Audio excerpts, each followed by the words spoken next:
Whereas with the engine, the driver and the aerodynamics, you can earn a few tenths. With the tire you can earn or lose even more than a second. But the tire is the same for everybody, as you know, so it has become a less critical element of the performance. Of course, you still have to make your car work well with the tire, and that is the role of aerodynamics and suspension design. A lot of R&D work is done at the factory to understand that. You adapt the car, adapt to the tire. Yes, you really have to get the car to work well with the tire, and that is a combination of aerodynamics and suspension, how the suspension works. We have a 7-poster rig at the factory, like all the teams do. It's basically you position the car on 7 dynamic points.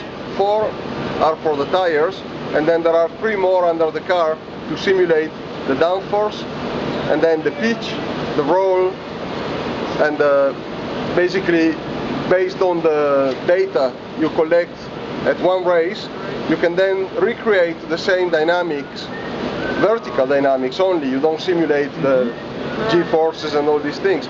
But it's quite shocking to see that. It's really, the car is jumping, and it's quite extraordinary.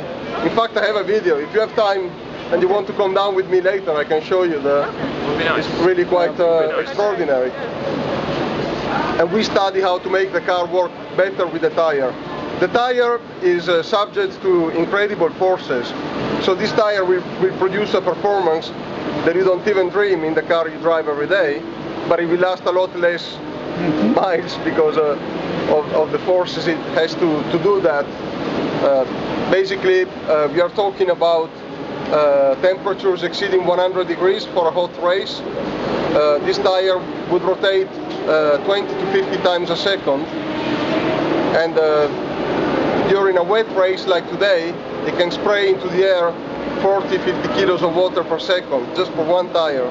So when you're driving behind another car, you can hardly see anything, because imagine you have a wall of 150 up to 200 kilos per second of water. It's quite impossible to see. This is why they have such a violent rain light, so at least you can see where the car in front is, more or less.